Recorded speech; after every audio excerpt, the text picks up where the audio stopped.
grabar esta cosa. Bueno, muy buenas tardes a todos. Eh,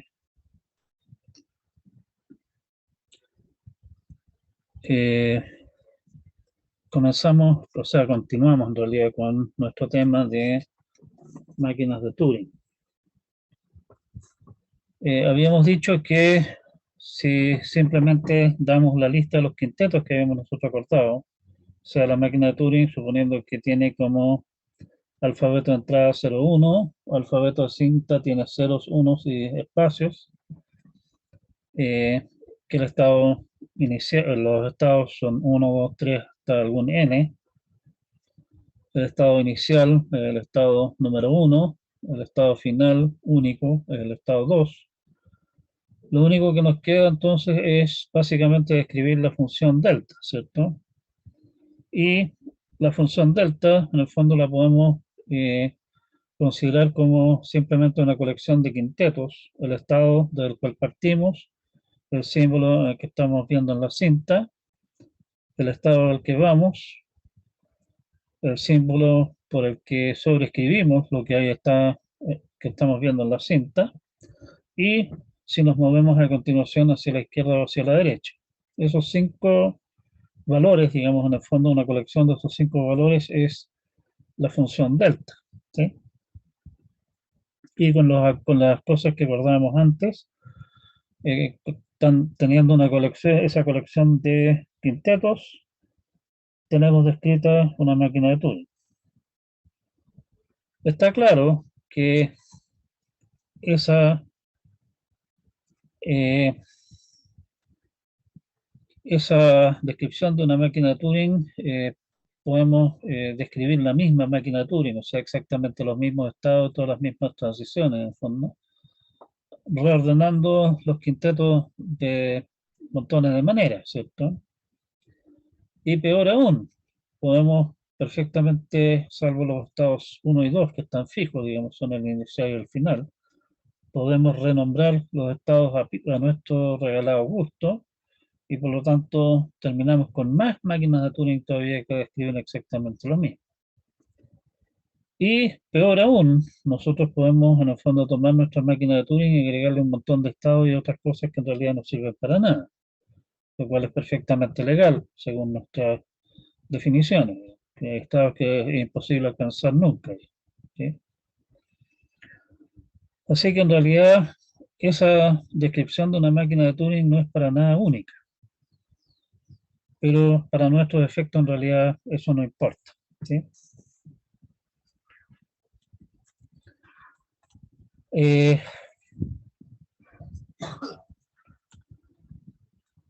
un quinteto que representa una posible movida de la máquina de Turing la podemos representar diciendo lo siguiente. El estado número Q, lo representamos por Q ceros. El símbolo 0 lo representamos por un 0, el símbolo 1 lo representamos por 2 ceros, el símbolo espacio lo representamos por 3 ceros. Las direcciones, llamémosle 0 a la dirección L, hacia la izquierda, y 0, 0 a la dirección R, o sea, hacia la derecha. Y cada una de las partes del quinteto las separamos por unos, ¿sí? De esa manera vamos a tener 5 corridas de ceros separadas por unos. Y para separar los quintetos entre sí, bueno, separamos los quintetos por 1, 1, que obviamente dentro de un quinteto, por lo que acabamos de describir ahora, un 1, 1 no puede aparecer nunca. Y para cerrar todo el show, digamos que ponemos 3 unos al comienzo y 3 unos al final. Y con eso, básicamente, si ustedes me dan una máquina de Turing, me dan un monito, digamos, yo puedo sentarme, ponerle número a los estados y todo el show, y armar la lista de quintetos, y esos quintetos, cada quinteto, traducirlos en un pedazo de una palabra sobre 01, hilar todo el cuento en una sola gran cosa y tengo una palabra sobre ceros y unos que representa a esa máquina de Turing. El punto interesante de este cuento es que esa palabra en binario la podríamos considerar, por ejemplo, como un número. Oh.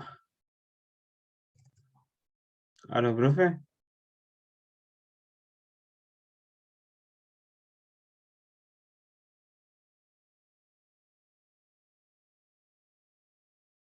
F.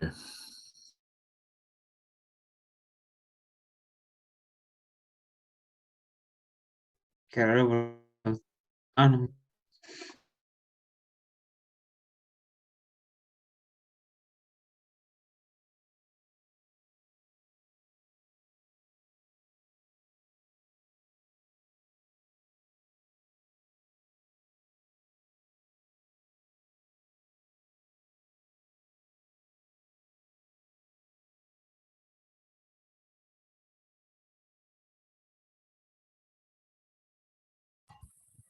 ¿Aló, me escuchan? Sí, profe. Sí, profe. Ya. Sí, se escucha. Sé que hay un Zoom acá.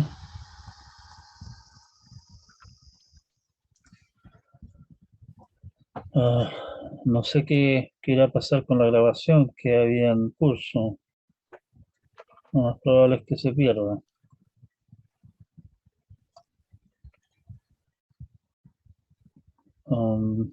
Esto tengo que esconderlo. Esta cosa me dice que está grabando. Vayamos a ver si es cierto. Bueno, supongamos que es cierto. Entonces, tenemos en el fondo eh, máquinas de Turing y a una máquina de Turing le corresponde, a una descripción particular de la máquina de Turing en realidad, le corresponde una palabra escrita sobre el alfabeto formado por ceros y unos. Al revés, si ustedes me dan una palabra formada por ceros y unos, algunas de esas palabras, en realidad re pocas, pero bueno, van a representar máquinas de Turing. Probablemente la mayor parte de ellas serán máquinas de Turing que sean puras cabezas de pescado, pero a quien le importa. Pero habrán máquinas de Turing, o sea, palabras en realidad, que no cumplen con el formato. O sea, en realidad, por ejemplo, no comienzan y terminan con tres unos. No son una colección de quintetos separados por unos, por uno uno. Eh, hay quintetos, digamos, que tienen, por ejemplo, dirección 0000, que no corresponde, porque direcciones pueden ser 0 o 00 solamente. Eh, Quintetos que contengan símbolos que no son 0 o 0 o 000, que son las únicas tres opciones, etc. ¿Sí? Si es que nuestra palabra binaria no corresponde a una máquina de Turing, o sea, es alguna cosa que no cuadra, nosotros para eso vamos a asociarle arbitrariamente la máquina de Turing que no hace nada, o sea, tiene solamente el estado 0, el estado 1 y no tiene movidas. Esa máquina de Turing claramente acepta el lenguaje vacío, no hay nada que acepte. ¿Sí? De esa manera, si es que yo les doy una máquina de Turing, ustedes pueden decir, ah, no, pero es que esta máquina de Turing corresponde a esta palabra. Y al revés, si yo les doy una palabra, ustedes pueden decir, ajá, pero esta palabra corresponde a esta máquina de Turing tanto. ¿Sí?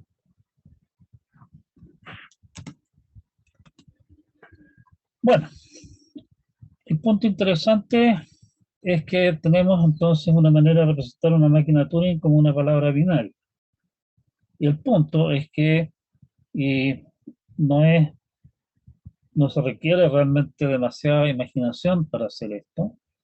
Es que nos podemos imaginar que me dan o sea, que puedo construir una máquina de Turing eh, que procesa, digamos, una palabra que representa una máquina de Turing y a la vez también va simulando esa máquina de Turing sobre una palabra. Particularmente, o sea, la manera fácil de verlo es imaginarse una máquina de Turing con dos cintas. Una cinta, o sea, la cinta de datos de entrada, que en la que vienen las cosas, y otra cinta en la que vamos a trabajar. Lo primero que haría nuestra máquina de Turing, que simula máquinas de Turing, sería revisar el principio de la entrada, suponiendo que la entrada viene la máquina de Turing y después la palabra que hay que procesar, y verifica que el principio, o sea, entre los primeros tres unos hasta los segundos tres unos, lo que hay entre medio es una colección de, ¿cómo se llama? Ah, es una colección de quintetos como corresponde, y las restantes cosas, digamos, las copiamos a otra cinta en la cual vamos a trabajar nosotros. Lo que resta, digamos, sería en el fondo la palabra sobre la cual queremos que nuestra máquina de Turing trabaje. La manera entonces de operar de la máquina de Turing es tener, además de las dos cintas que estábamos diciendo, una manera de representar esto sería tener una cinta que contiene el símbolo que, el estado en que está la máquina de Turing, y otra cinta que contenga el símbolo que está viendo, ¿sí? En la codificación que nosotros habíamos dado. O sea, si estamos, por ejemplo, en el estado 5, en la cinta donde tenemos guardada el estado de la máquina de Turing, tendremos 5 ceros con alguna marca. O sea, por ejemplo, 1, 5 ceros y 1 para dejar claro dónde comienza y dónde termina el cuento, digamos. En la cinta que representa lo que nosotros estamos viendo, el símbolo, tendríamos, por ejemplo, 10001 para decir que en este momento la máquina de Turing está viendo un símbolo espacio en la cinta, ¿sí? Esa información obviamente la podemos recoger sin mayores problemas de la cinta en la que estamos trabajando. Teniendo esa información ahí, podemos en el fondo no deterministamente buscar en nuestra cinta de los datos originales, entre los quintetos, algún quinteto que comience con el estado que tenemos guardado como estado y el símbolo que tenemos guardado como símbolo en las dos cintas anteriores. Una vez que hayamos encontrado no deterministamente un quinteto de esos, o sea, en el fondo acabamos de elegir cualquiera de los quintetos que comienzan con ese estado y ese símbolo, es cosa de leer lo que viene a continuación.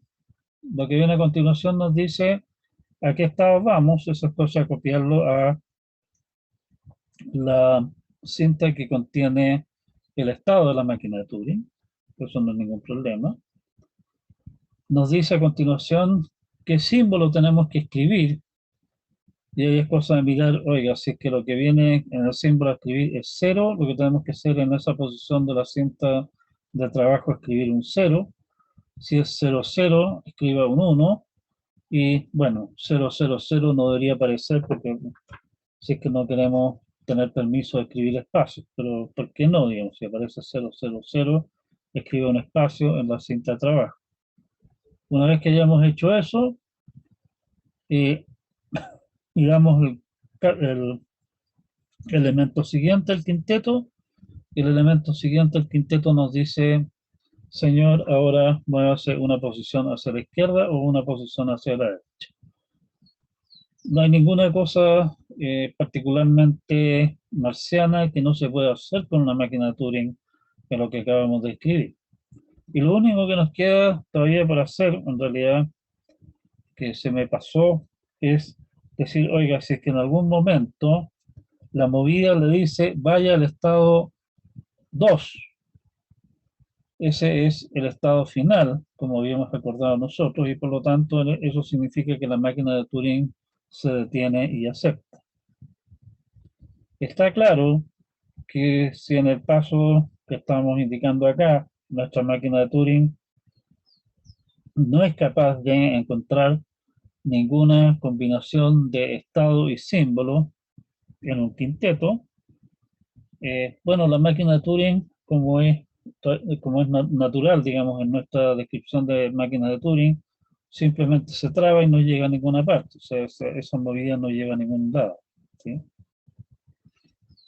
Está claro de que esa explicación así un poquitito abuelo de pájaro no es algo descabellado que no se pueda hacer.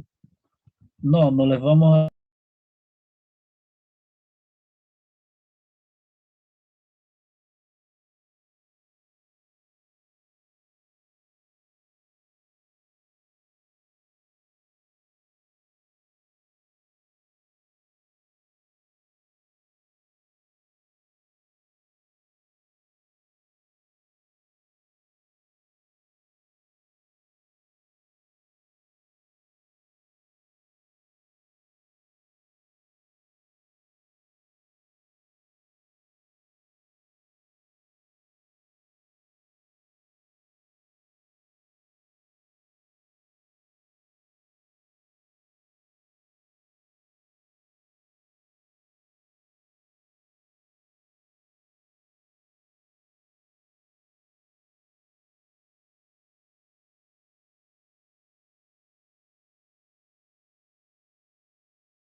Profe, profe está muteado.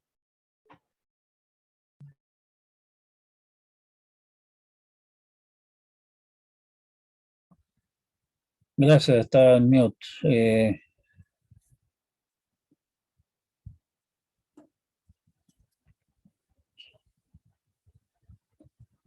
Sí, como dice Maximiliano Ponce, no tengo idea qué es lo que está pasando, pero el Zoom se está cayendo a cada rato. Yo acabo de actualizar Zoom porque salió una versión nueva. El Zoom que tenía anterior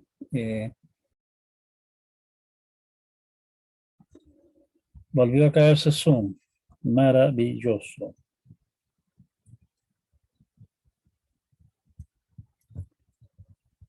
Ya comportamos la pantalla, no. Me parece que como van las cosas, probablemente les vamos a tener que pedir a ustedes que revisen la transparencia.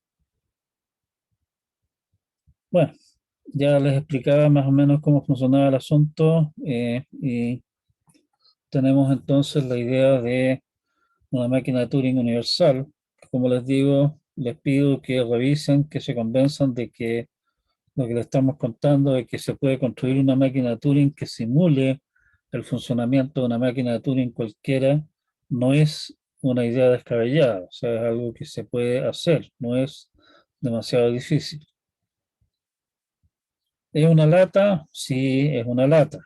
Se puede hacer. Ese es todo el punto que nos interesa en este momento. Bien. Con eso básicamente terminamos con lo que es descripción de máquina de Turing. Lo que hicimos nosotros fue definir las máquinas de Turing, el modelo de cómputo que eso significa, y mostramos varios usos que se le pueden dar a estas cosas. Les podemos usar como un autómata tradicional, digámoslo así. Le damos una palabra y el autómata me dice acepto o rechazo, o simplemente nunca me dice nada, en cuyo caso, como no acepta, está implícitamente rechazando. Otra manera de verlo es como un proceso que calcula una función.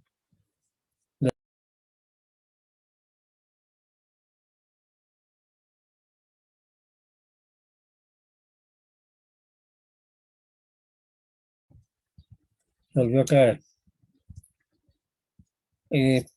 Podemos usarlo para aceptar palabras y podemos usarlo como una función que calcula una función de los datos de entrada, o sea, de la contenido de la cinta al comenzar.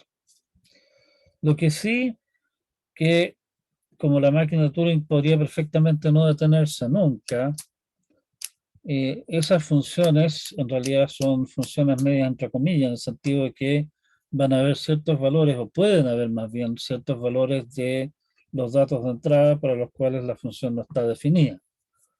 Esa clase de funciones, entre comillas, no cumplen realmente con nuestra definición de función matemática. Le suelen llamar funciones parciales, o sea, están definidas para algunos valores solo.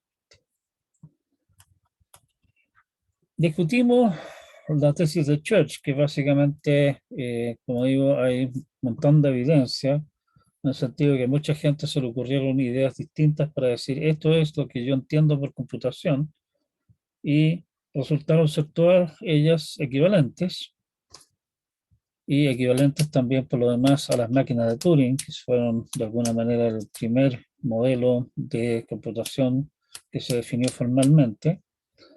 Por lo tanto, lo que dijo el señor Church, que fue uno de los pioneros en todo este cuento también, participando del deporte de inventar métodos para describir qué es lo que es computación y estudiar qué cosas podían hacer. El señor Church planteó entonces que la máquina de Turing corresponde a nuestra idea intuitiva de qué es lo que es hacer computación.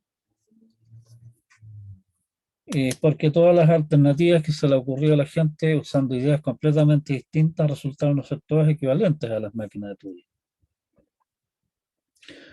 Es una tesis, no es algo que se pueda demostrar por el hecho de que estamos tratando de identificar una idea intuitiva que es computación con un modelo matemático preciso, máquina de Turing. Y obviamente, mientras no tengamos una idea precisa de qué es lo que es computación, no podemos demostrar que son equivalentes. Y eso no se puede porque es una idea intuitiva, no es un modelo preciso. Pero todos los modelos que la gente ha inventado han resultado ser equivalentes, así que hay bastante evidencia para sostener aquello. Partimos con un modelo de máquina de Turing muy rudimentario. Definimos también máquina de Turing determinista, porque nuestro modelo de fábrica, digamos, es no determinista.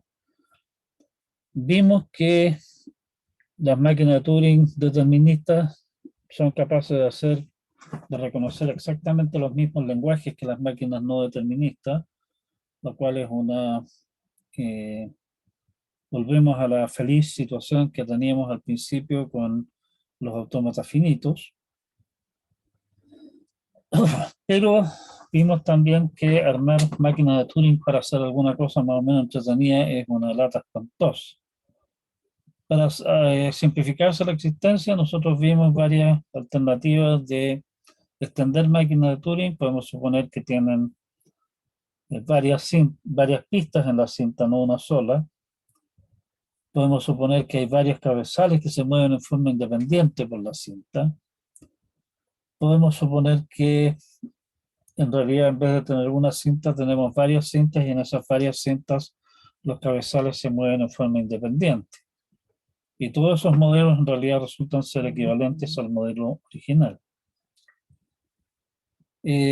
Hay maneras adicionales de extender el cuento, por ejemplo, en vez de pensar en una cinta, pensar en un papel cuadriculado, digamos, bueno, cuadriculado, no simplemente una cinta, sino que un papel, un plano, no una línea. O, si es que estamos en eso, pensar en un espacio en 3 dimensiones o en 17 dimensiones si ustedes quieren, ¿sí? En ese caso, si tenemos, por ejemplo, una máquina de Turing en 2 dimensiones, bueno, habrá que ponerse de acuerdo de las movidas posibles, si nos podemos mover hacia la izquierda, hacia la derecha, hacia arriba, hacia abajo, o nos podemos mover también en diagonal o qué sé yo, pero nuevamente todas esas alternativas resultan ser equivalentes a la máquina de Turing tradicional, ¿sí? Lo cual demuestra que el modelo en realidad, a pesar de ser bastante rústico, digamos, en su forma básica, se puede extender sin ganar mayores capacidades de hacer cosas, que conocen los mismos lenguajes, en montones de direcciones distintas. Y eso es, de alguna manera, también evidencia adicional de que no es mal modelo de qué es lo que significa hacer computación.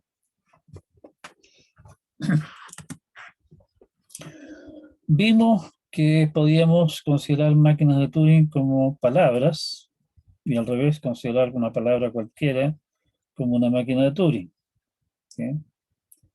Y eso nos lleva entonces a la posibilidad de crear una máquina de Turing, la máquina de Turing universal, que toma como datos de entrada una palabra y una máquina de Turing, una codificación de una máquina de Turing, y simula el funcionamiento de esa máquina de Turing sobre esa palabra. Esa máquina de Turing universal en realidad es universal en el sentido de que la podemos utilizar para reemplazar cualquier máquina de Turing que queramos tener. Eso es su oportunidad cuando el señor, nuestro amigo Don Alan, inventó el concepto de máquina de Turing universal. Era una idea eh, bastante, ¿cómo se llama?, revolucionaria, escandalosa. Hoy día nosotros estamos básicamente acostumbrados a esa clase de situaciones. En el fondo, nuestros computadores estamos acostumbrados a que el computador mismo le puedo cargar cualquier programa y dependiendo del programa que yo le cargue, lo transformo en un procesador de texto o lo transformo en una herramienta para, qué sé yo, ejecutar, para correr un juego o lo que sea, ¿sí? O sea, nuestros computadores en ese sentido hoy día son descendientes básicamente directos de la máquina de Turing universal del señor Donald Turing. Eso.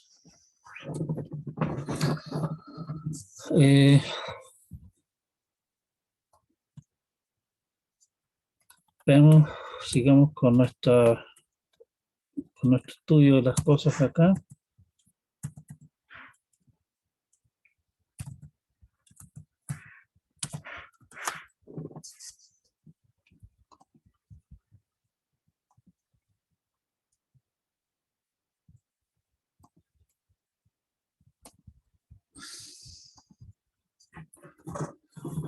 El lenguaje de máquina de Turing y algunas de sus propiedades.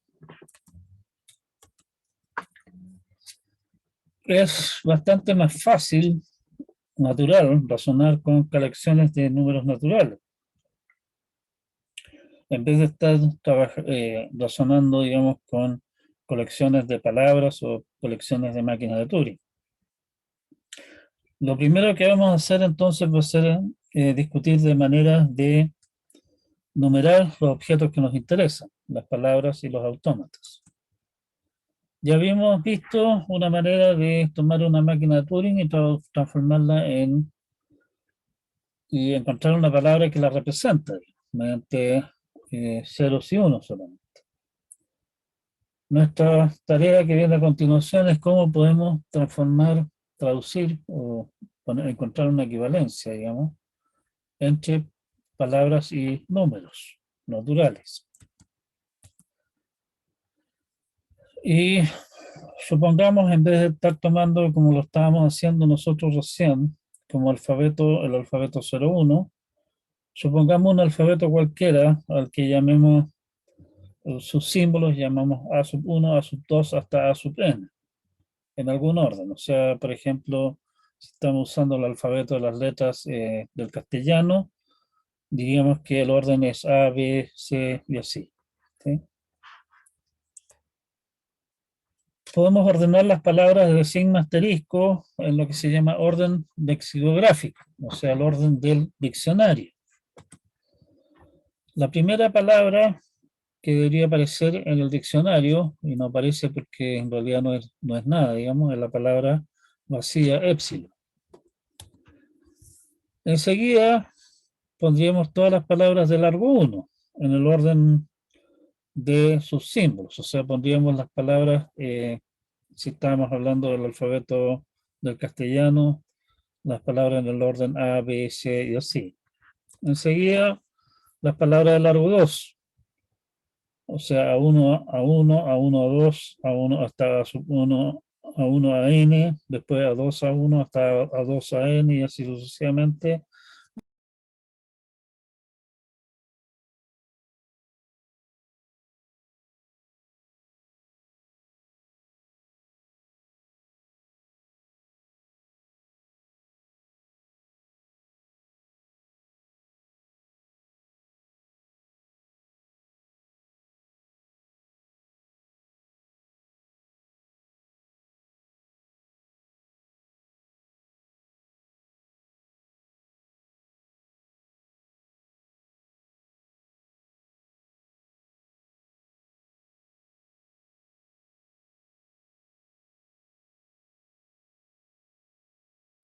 Profe, está muteado.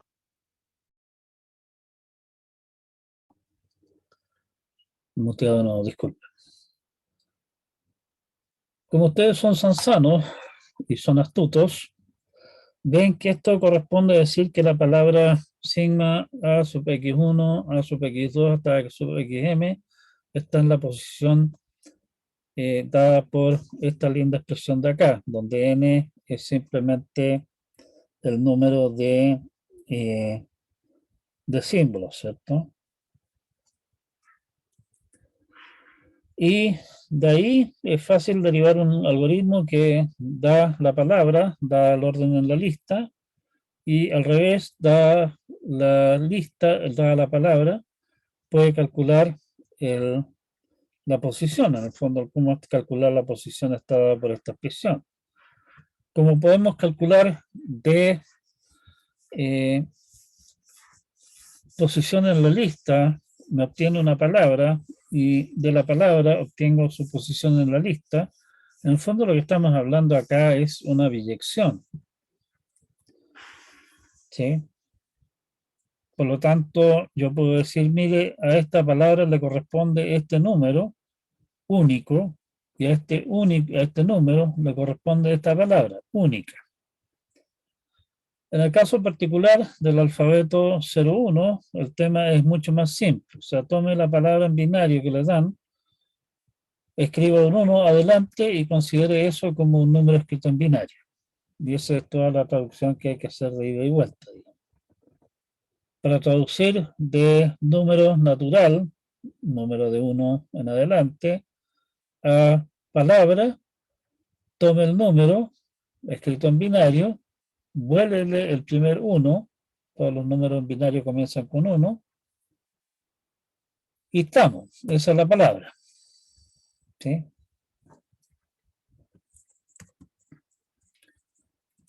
Bien. Con lo anterior, vemos que las palabras y en consecuencia las máquinas de Turing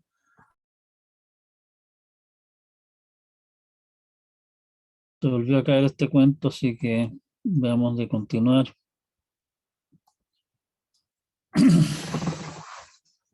Bueno, con lo anterior vemos que hay una dirección entre las palabras y los números naturales, y por lo tanto podemos también numerar máquinas, las máquinas de Turing también son un conjunto numerable. Vemos que las máquinas de Turing las podemos considerar como, las podemos describir en el fondo como palabras, ¿sí? Y por el teorema de Cantor, que tal vez ustedes vieron en matemáticas, no, estructuras discretas, hay más subconjuntos de los números naturales que números naturales. O sea, hay más lenguajes de colecciones de palabras, conjuntos de palabras, que máquinas de Turing, que palabras, que números enteros, ¿sí? O sea, hay más lenguajes que máquinas de Turing. Por lo tanto, naturalmente tiene que existir lenguajes que ninguna máquina de Turing es capaz de reconocer. Es una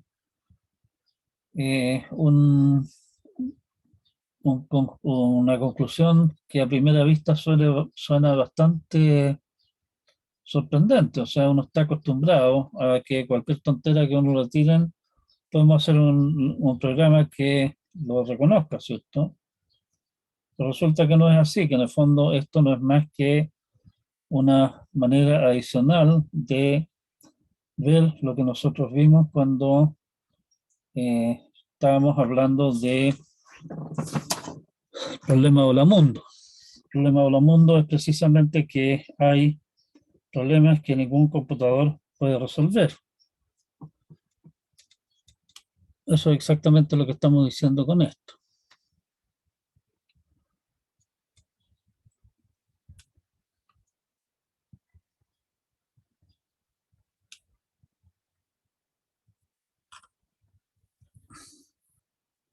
¿Sí? Claro que esa es una demostración que uno lo deja un poco con gusto a poco. O sea, claro, dígame claro si por ahí tiene que haber alguna cosa que, bueno, pero muéstreme uno. O sea, esta cuestión es bien así como en el aire. Vamos entonces a demostrar un lenguaje que ninguna máquina de Turing puede reconocer. El lenguaje diagonal va a ser nuestro primer ejemplo de esta clase de cosas. Por lo que habíamos nosotros discutido antes, nosotros podemos hablar de la palabra número i sobre el alfabeto 01. Y esa palabra la vamos a llamar sigma sub i.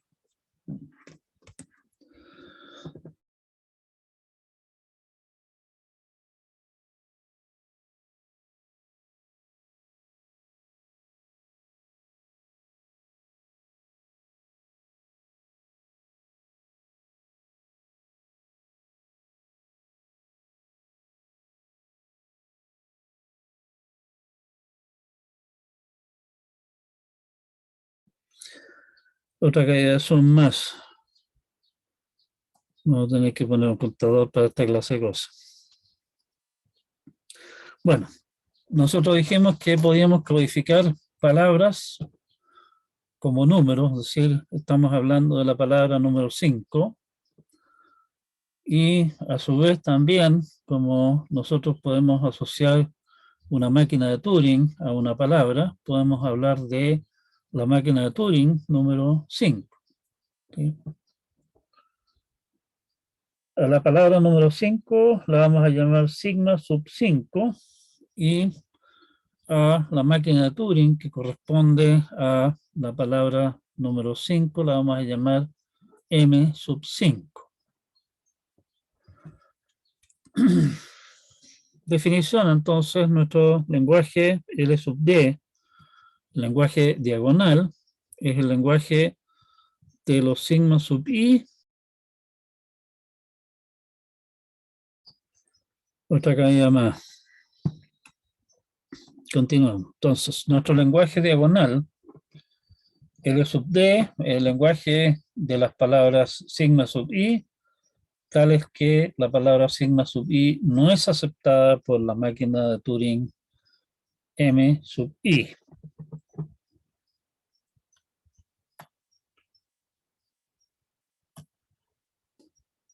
La conclusión a la que vamos a llegar es que L sub d no es aceptado por ninguna máquina de Turing. La demostración es por contradicción. Supongamos que la máquina de Turing número K, M sub K, acepta el lenguaje L sub D. Por la definición de L sub D, sigma sub K no es que pertenece a el lenguaje es aceptado por la máquina de Turing M sub K, si y solo si sigma sub K no pertenece a L sub D. Y eso es completamente traído a las mechas. O sea, estamos diciendo que sigma sub K pertenece al L sub D, si y solo si sigma sub K no pertenece a L sub D. No puede ser. Es absurdo. Si ustedes miran esta demostración, que aquí en realidad está bien resumida, digamos, ¿sí? Y la comparan con nuestra demostración de que hola, vuelta a caerse.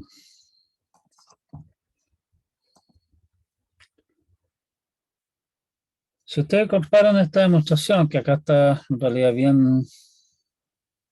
bien telegráfica, con nuestra demostración de que el problema hola mundo no lo podía resolver ningún programa, en realidad estamos hablando exactamente de la misma demostración.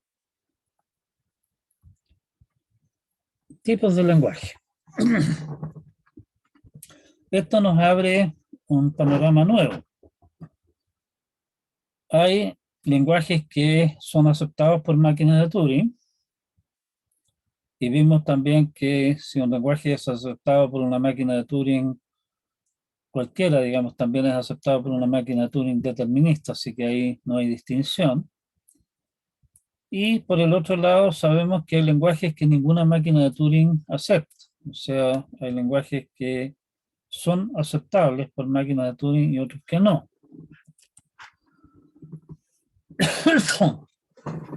De especial interés, por razones bastante obvias, son aquellos lenguajes que son aceptados por máquinas de Turing que tenemos la garantía de que siempre se detienen. Porque eso en realidad significa que es cosa de tener paciencia, da una máquina de Turing que siempre se detiene, que acepta el lenguaje del caso.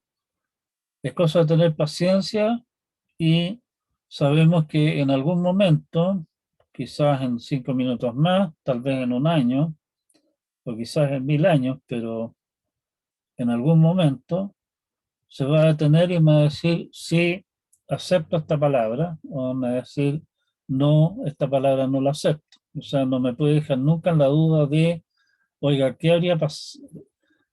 Hasta el momento no se ha detenido, eso quiere decir que eso no se va a detener nunca y por lo tanto no acepta. O tal vez se detengan los próximos 5 minutos y acepte. Nunca me va a dejar en ese, ¿cómo se llama? En ese problema, digamos. En algún momento me va a responder sí o no.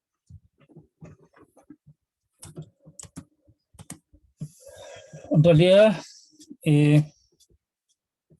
esto de alguna manera presupone que esos lenguajes que son aceptados por máquinas de Turing que siempre se detienen y aquellos que son aceptados, solamente son aceptados por máquinas de Turing que tal vez nunca se detengan, son en realidad diferentes, cosa que vamos a ver que realmente es así. Pero por el momento supongamos que esa distinción realmente tiene sentido. Entonces, definimos que un lenguaje que es aceptado por una máquina de Turing, que puede que se detenga o puede que no se detenga nunca, se le llama computablemente enumerable. El lenguaje aceptado por una máquina de Turing que siempre se detiene se llama computable, o también se le dice que es decidible. O sea, tenemos algún mecanismo para decidir siempre, para todas las palabras, si pertenece o no pertenece. En el caso de computablemente numerable, básicamente lo que nos está diciendo la definición, o sea, de dónde viene el nombre de computablemente numerable, viene de que podemos básicamente ir probando si las palabras son o no aceptadas por máquinas de Turing y las que por la máquina de Turing, y las palabras que son aceptadas las podemos agregar a una lista de aquellas palabras que son aceptadas. O sea, computablemente, mediante computación, podemos armar una lista, una enumeración de las palabras que pertenecen al lenguaje, que es más débil que simplemente decir, aquí tiene una palabra y dígame si eso no es, y en algún momento, en un plazo finito, me va a dar la respuesta, ¿sí? Con la lista de las palabras que pertenecen, yo puedo revisar la lista y ver si es que la palabra está, pero no tengo ninguna manera de saber si es que la palabra no está. Esa es un poco la diferencia entre las dos. La nomenclatura más tradicional, o sea, a estos conceptos tradicionalmente más bien se le llamaba recursivamente numerable y recursivo.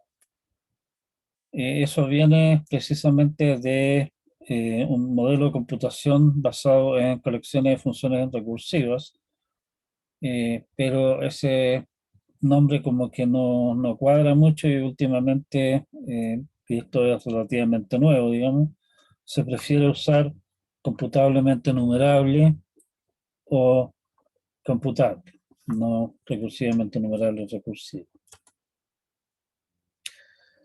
Computacionalmente enumerable se abrevia muchas veces como CE o RE en la tradicional, y computable o decidible se abrevia C o R en los nombres más tradicionales.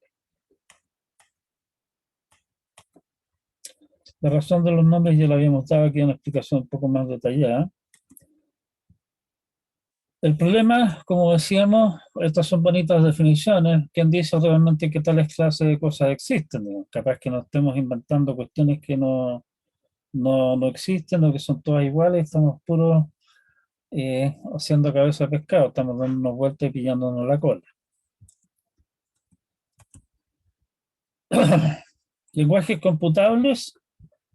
Está claro que todos los lenguajes regulares, por ejemplo, son lenguajes computables, porque tenemos una máquina de Turing bastante rudimentaria, digamos, como vimos, un autómata finito no es más que una máquina de Turing extremadamente recortada, a la que le estamos permitiendo solamente moverse hacia la derecha, y que acepta que pasa al estado final siempre que está el autómata finito, en el fondo, en un estado del autómata finito final, y está viendo el espacio en blanco que viene después de la palabra. O sea, en ese sentido, un DFA, por ejemplo, un NFA, son máquinas de Turing muy particulares. Y esas máquinas de Turing muy particulares, en realidad está claro que siempre se detienen, ¿sí? Particularmente la variante DFA, digamos, siempre se va a detener. Así que ahí tenemos un tipo de lenguajes que son computables. Computablemente numerables. Bueno, computablemente numerables son todos los lenguajes aceptados por máquinas de Turing, que en realidad tenemos que todavía demostrar que son distintos de los lenguajes computables, pero si allá vamos, espérense un minuto. Y finalmente tenemos lenguajes que no son computablemente enumerables. Vimos como ejemplo concreto el lenguaje LD, aunque ya habíamos discutido antes de que por el teorema de Cantor tales lenguajes tienen que existir, pero ahí tenemos un ejemplo concreto. Como decíamos, sí, nuevamente insistir, La pregunta realmente si es que hay lenguajes computablemente, perdón, enumerables que no son computables. Está claro que todos los lenguajes computables, por definición, son computablemente enumerables. Si es aceptado por una máquina de Turing que siempre se detiene, el lenguaje claramente es aceptado por una máquina de Turing.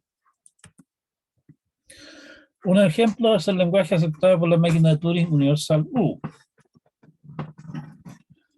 O sea, recuerden que el lenguaje aceptado por la máquina de Turing universal U es una palabra que comienza con una descripción de una palabra de una máquina de Turing y sigue con una palabra sobre la cual se simula esa máquina de Turing. Si el lenguaje universal U fuera decidible, podríamos decidir el lenguaje L sub D. Para determinar si sigma sub I pertenece a LD, ejecute U sobre la descripción de la máquina de Turing I, palabra sigma sub I, y responda sí si es que U no acepta. Pero resulta que LD ni siquiera es computablemente enumerable. O sea, U definitivamente es un lenguaje computablemente enumerable, pero no es computable, no es decidible. O sea, esta distinción que estamos haciendo sí tiene sentido. Veamos qué pasa con el complemento de L sub D. Nuevamente se cayó esta cosa.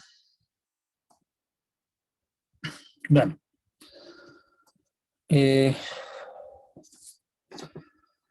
Si LD complemento es el conjunto de palabras sigma sub I, tal que sigma sub I pertenece al lenguaje aceptado por la máquina de Turing I. Para aceptar este lenguaje mediante una máquina de Turing, lo que podemos hacer es básicamente tomar la palabra y considerar que esa palabra es la descripción de una máquina de Turing y simular esa máquina de Turing sobre esa palabra. Si es que el resultado se aceptamos, y si no, no. O sea, en realidad es bastante simple ver que esto es computacionalmente enumerable. Se volvió a caer esta cochinada, así que se me sospecha que ya no me quedan.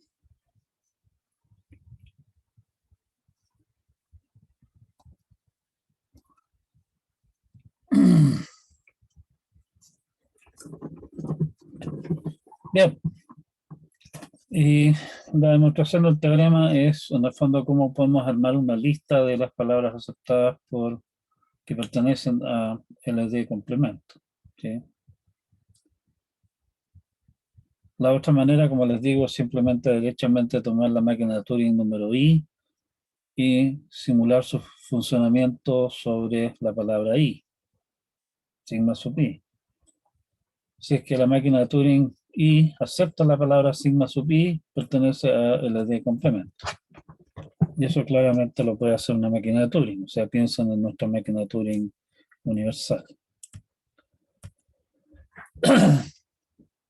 Una pregunta entonces más o menos obvia, después de ver estos dos resultados de que LD no es computacionalmente enumerable y LD complemento sí lo es. ¿Qué pasa en general con los lenguajes L y L complemento? ¿Qué posibilidades hay? Si es que el lenguaje L es computable, está claro que L complemento también lo es. O sea, en el fondo, si es que para determinar si una palabra alfa cualquiera pertenece a L, echo a correr una máquina de Turing y si la máquina de Turing acepta, decimos que pertenece. Si la máquina de Turing rechaza, que sabemos que rechaza por la vía de detenerse rechazando, decimos que no pertenece, es cosa de dar vuelta los resultados correspondientes. Y estamos reconociendo LD complemento, o sea, L complemento. Si L y L complemento son computablemente numerables, ahí tenemos una situación un poquitito más elegante, más interesante, digamos. Si los dos son computablemente numerables, los dos son computables. La demostración es que si me dan máquinas de Turing deterministas M, tal que M acepta L, y llamémosle M complemento a la máquina de Turing que acepta L complemento, lo que podemos hacer es tomar los datos de entrada, copiarlos a una nueva cinta y tener ahora una máquina de Turing con dos cintas. En una de esas cintas simulo un paso de la máquina de Turing M y enseguida simulo un paso de la máquina de Turing M complemento en la otra cinta. Una de las dos tiene que aceptar, porque una palabra ya sea pertenece al lenguaje o no pertenece, no hay situaciones intermedias, y por lo tanto, como las dos máquinas de Turing dijimos que eran correctas y aceptaban los lenguajes del caso, alguna de las dos máquinas de Turing tiene que detenerse, y la primera que se detenga me dice en el fondo que la otra nunca se va a detener, posiblemente, o se va a trabar más adelante, no lo sabemos. Me dice si es que la palabra pertenece o no pertenece al lenguaje o pertenece al complemento del lenguaje. El resultado es en el fondo una máquina de Turing que siempre se detiene, que me dice si es que la palabra pertenece o no pertenece al lenguaje que estamos planteando. Y eso corresponde precisamente por definición a que los lenguajes ambos son computables, son los dos decidibles. Si L es computablemente numerable, pero no computable, en ese caso está claro de que si L es computablemente numerable, pero no es computable, L complemento no puede ser computablemente numerable. Que es exactamente la situación que teníamos con respecto a LD complemento y LD, ¿sí? Y la última posibilidad que nos va quedando es que no es computable ni L, perdón, no es computablemente numerable L, y tampoco es computablemente L, computablemente numerable L complemento. Esa clase de lenguajes son lenguajes realmente inalcanzables, o sea, no tenemos ni siquiera, pues los podemos agarrar mediante decir que esta máquina de Turing acepta este lenguaje. Vamos a ver ejemplos, curiosamente, de esas cosas un poco más adelante. Demostración por cajitas, y aquí en realidad les voy a dejar a ustedes más bien perdón, la tarea de entender bien cómo funciona esto. En muchos casos es mucho más claro armar un monito, un diagrama, para explicar algo y no explicarlo en palabras. La idea es que representemos máquinas de Turing por unas cajitas y indicando qué datos toma como datos de entrada y qué clase, de qué manera reconoce por sus salidas. Una máquina de Turing que siempre se detiene, la vamos a esquematizar de esta manera. Entra sigma a la máquina de Turing, M, y obtenemos como respuesta sí o no. Y una máquina de Turing que podría no detenerse, en caso de que se detenga, la forzamos que se meta en un ciclo infinito, de manera de que podemos representar esa clase de máquina de Turing por una cajita a la que le entra sigma y puede responder sí, se detiene y acepta, o simplemente nunca se detiene y rechaza implícitamente de esa manera. La idea entonces es, si a mí me dicen, mire, demuestre que tal o cual cosa se puede hacer, bueno, es cosa de ir armando cosas con cajitas.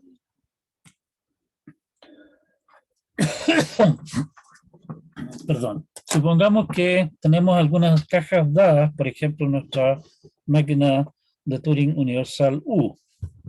Y en base a eso podemos construir cosas.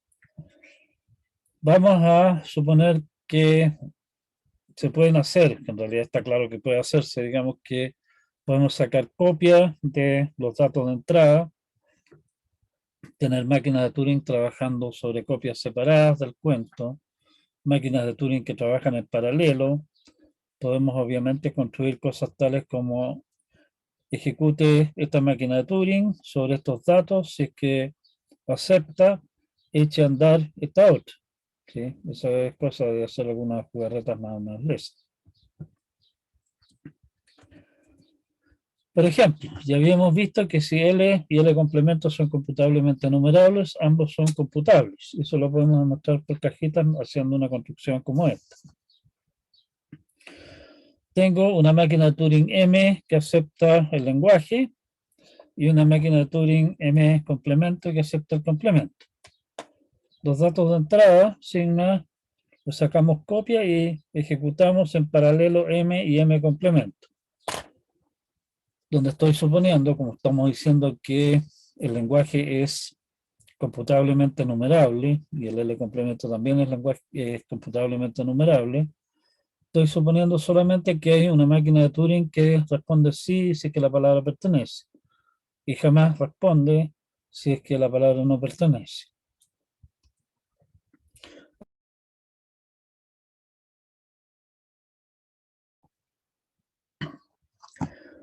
Quedan un par de cosas más, digamos, pero de nuevo se cayó Zoom. Perdón. Algunas propiedades de clausura, un poquitito siguiendo la misma idea, la propiedad de clausura que nosotros vimos para el lenguaje de contexto libre y qué sé yo. Es bastante simple demostrar las siguientes cosas, que son cerrados con respecto a las operaciones regulares. La unión, la concatenación, la escalera y el clean, cosa de armar las cajitas correspondientes. Son cerrados respecto a las típicas operaciones entre conjuntos. La unión, la intersección, el complemento. Para los lenguajes computables, me refiero. La pregunta es, ¿cuáles de las anteriores propiedades no valen para lenguajes computablemente enumerables? Ahí les dejo esa pregunta votando. ¿Sí? Bien, estamos casi en la hora, así que quedemos hasta acá, porque está claro que si trato de seguir hablando, Zoom se va a volver a caer. Les voy a dejar las transparencias, creo que ya las había dejado en todo caso. Véanlas bien, revisen las cosas y probablemente el video de esta sesión, perdón, medio ahí pues ya. Probablemente el video de la clase de hoy va a resultar bastante tronco si es que nos queda algo del video. Así que mis disculpas, pero como se dice, Zoom de fuerza mayor. Si es que no hay nada más pendiente, quedamos hasta acá por hoy día y nos vemos entonces el día jueves. Sí, la PPT no está en el aula, la voy a subir inmediatamente. ¿Sí? Por favor, revisen las PPT, particularmente porque hemos tenido tantos problemas con Zoom esta vez. Así que me disculpas, pero es lo que hay nomás. Bien, nos vemos el jueves y ahí continuamos con esto. Esperamos que no tengamos tantos problemas como hoy día. Chao, chao. Ajá. ¿Sí? El tema que le había comentado al principio de la clase, que no voy a poder estar en condiciones para dar el certamen. Bueno, como te decía, o sea, la opción sería una opción, la opción para mí más cómoda en realidad sería decir, por ejemplo, qué sé yo, no sé, pues si es que la operación vas a estar en condición de dar la prueba, por decir algo, el lunes o qué sé yo, me cuentes y Sí. nos ponemos de En acuerdo esta en eso. semana voy a tratar de escribirle O o le mando un correo, le hablo en clase para ver bien ese tema. recuérdamelo la próxima clase, o si no, lo conversamos en el peor de los casos en la clase final, digamos, antes de la prueba. Ah, bueno, tú no vas a estar, ¿o sí? No, que la operación la tengo el día 9. Sí, no, por eso mismo no vas a estar ahí. Bueno, recuérdamelo en alguna de las clases previas, digamos, Sí, y de ahí no, pero conversalo con tu médico y ve cómo está. Y como te digo, o sea, si es que nos ponemos de acuerdo, tú dices, ¿sabe qué más? El médico me dice que el lunes voy a estar como tú, ¿no? Y por lo tanto voy a estar en condiciones de empezar la prueba del lunes. Bueno, comienza la prueba el lunes, ¿no? ujú, Y si después a última hora resulta que estás para la cola hasta el, qué sé yo, no sé, por el viernes, nos ponemos de acuerdo de alguna otra manera de resolver el problema. ok, profe. Ujú. Ya. Que te Entonces, vaya muy ahí bien, le voy a po. hablar. Suerte con eso. No debe ser fácil. Conversamos el jueves, si es que sabes algo. Si no, bueno, lo vemos la otra semana. Chao, chao.